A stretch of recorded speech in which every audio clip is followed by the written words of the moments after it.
Thank you very much, Phoebe. I think the three speakers have given us a great deal to talk about. And I think we should particularly be looking at how we, as part of the international solidarity movement, there's any questions or comments? Sorry? Or if there's any comments or questions? I mean, particularly we could be asking questions as well. And you can either direct the questions to a particular person or to the whole panel if you want. But before we move on to that, I think a few announcements I need to make in terms of what is being planned for this year. And I think if people may all know that 1917 is going to be the centenary for the Balfour Declaration, but maybe you don't all know that that came about as a result of this line that was drawn in the sand in 1916 as part of the Sykes-Picot Agreement.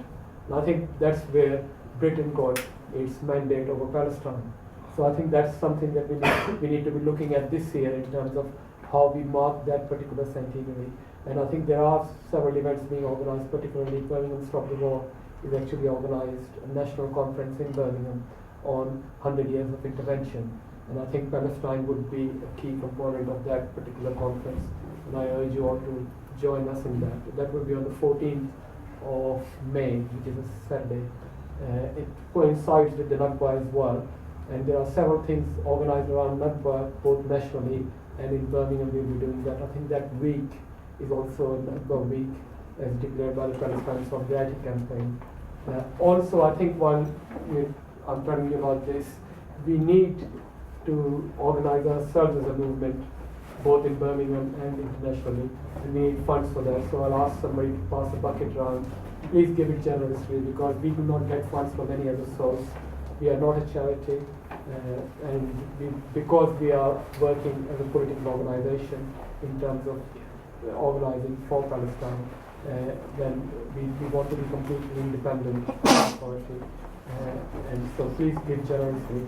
The few events that are taking place in the next few weeks, there is today, I think, hopefully you will all join us for a vigil outside Waterstones from 5 p.m. onwards. And next Saturday, hopefully we will be able to organize another vigil for Al-Aqib, who's actually on from his strike and in very dire condition in terms of his health. Pass the bucket down. So the other thing is that we as an organization meet every month to decide what we're going to do in terms of events we're going to have. That takes place on the second Tuesday of every month. You're all welcome to come. Those meetings are generally open to everybody. I will start announcing it on the newsletter. If you get a regular newsletter almost every week, then that's fine. But if you don't, visit our website and put your email address and everything. You will start getting that as well. And also, there's a sheet that I'm going to pass around here. So if your email is not on there, please add that to it.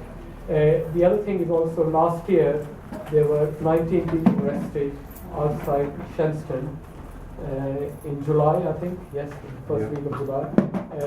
So what we have done is, what various groups within the country have organized is another big protest outside Shenston on the 7th of August. The reason why we had to change the date was because of Ramadan and everything else falling on in July.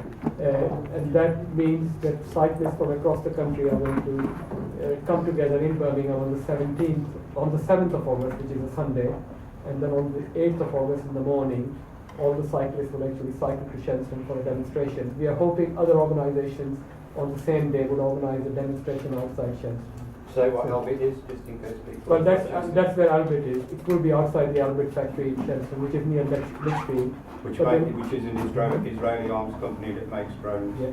But before we get to even that, I think we're going to have various events taking place in Birmingham, which will be, generating interest in that. And because it's a centenary year, and next year is a centenary year for Balfour, we need to do a lot more work.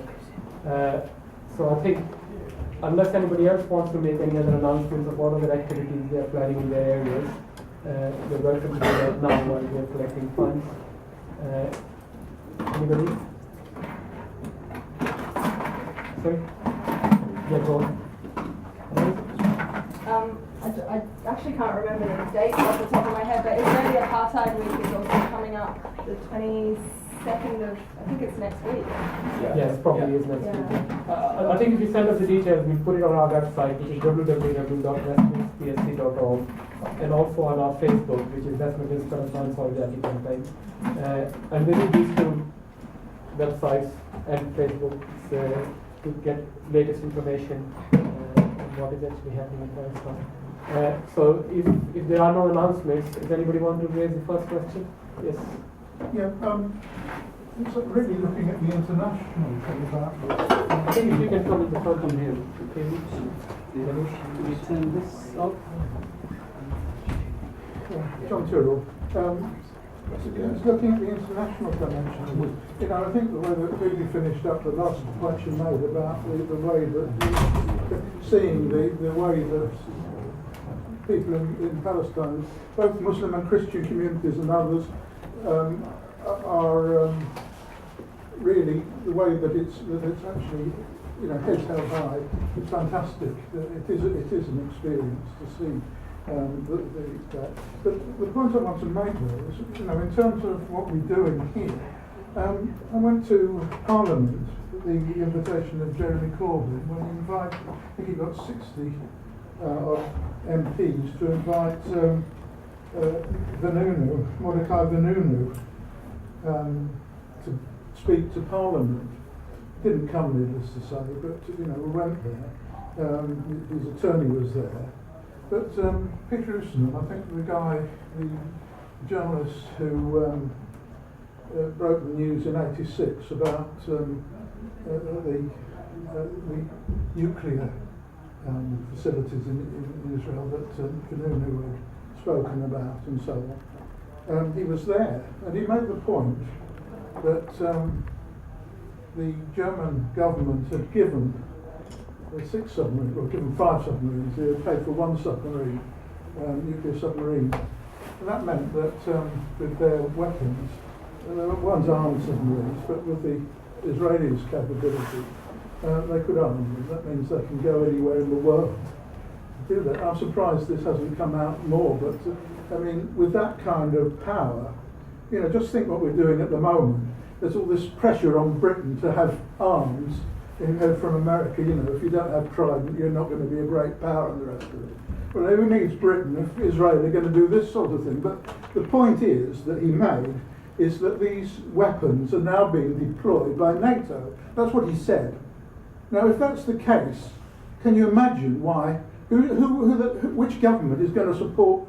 You know, given I'm just putting it together.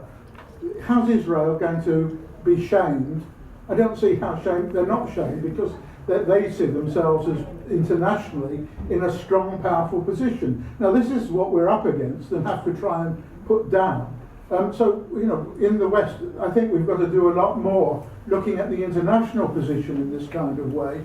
I mean, yes, we want to do exactly what's been said, but we've really got to see the context of this and the enormity of what's happening. We're looking in America at the moment in the elections. We've got, I mean, who have we got here? We've got Corbyn, who's sort of come around and said, well, yes, you can have Trident without nuclear warheads. Now he's climbed down from his position.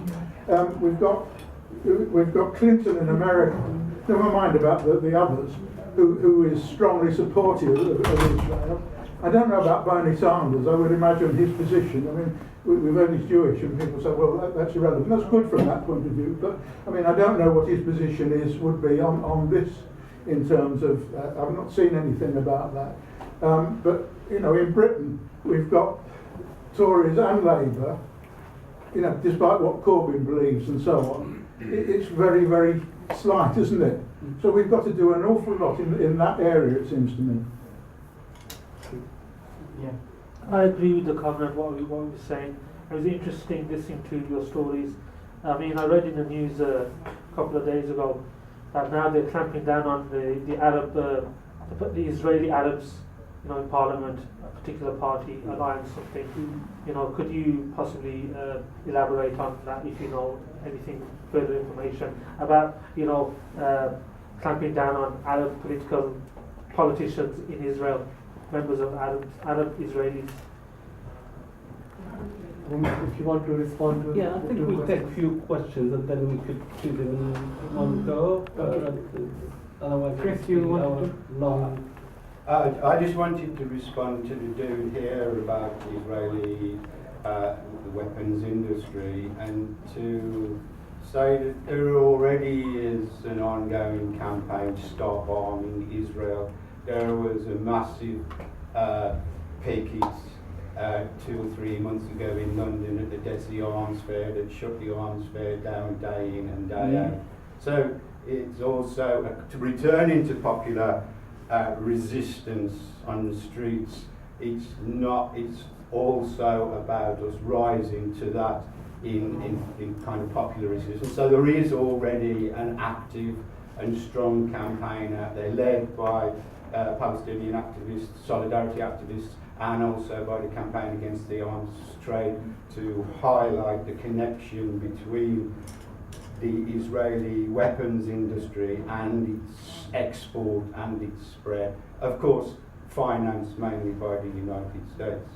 So it is out there, it's making sure that we connect up with it. And there is an arms fair in Cardiff in March,